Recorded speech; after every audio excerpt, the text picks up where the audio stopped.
but I think that needs to come out. Maybe it's understated that there should be a desire to really look at where you can leverage one type of technology or several technologies and benefit most, so that Yeah. whatever you build is going to be the most resilient it can be. Yeah, I think the analogy that pops into my head is more like a spider web, where if you pull on this thread, there is a reverberation throughout the whole thing, and they're all connected with other webs and threads. Yeah. Um, and you just mentioned, smart infrastructure. I think that's where the conversation is constantly being driven in the innovation space, at least. How do we get to things having more real-time data, interacting with other systems?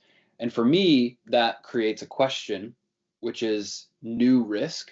And I think that's where I'll ask you, Dave.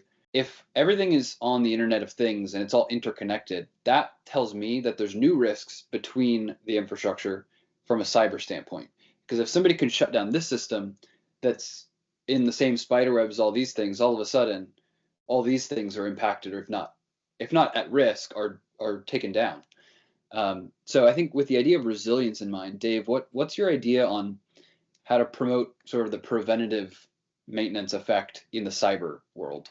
I've loved these analogies. The one that I've typically used is that cybersecurity is sort of like water is to fish, in that there's a cybersecurity aspect to every single one of these components of infrastructure, and Yeah. and certainly that's only increasing. And one of the big problems has been that a lot of this infrastructure for connectivity between pieces of infrastructure um, was built without security in mind initially.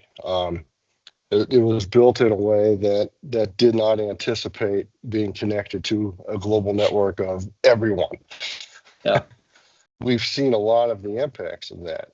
So, in terms of, I would just add that detection, and this is something that Paul touched on as well, but detection is probably one of the main keys. It's hard to prevent things. I mean, just like with the bridge, early detection and resilience around routing around failures, essentially.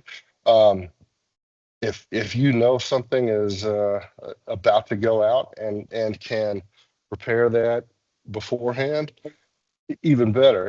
And going into funding, I mean, that allows good prioritization.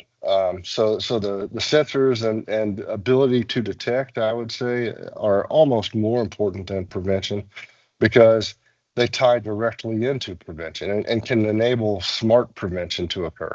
I'm sure there's so many acronyms in all industries that I always forget a few.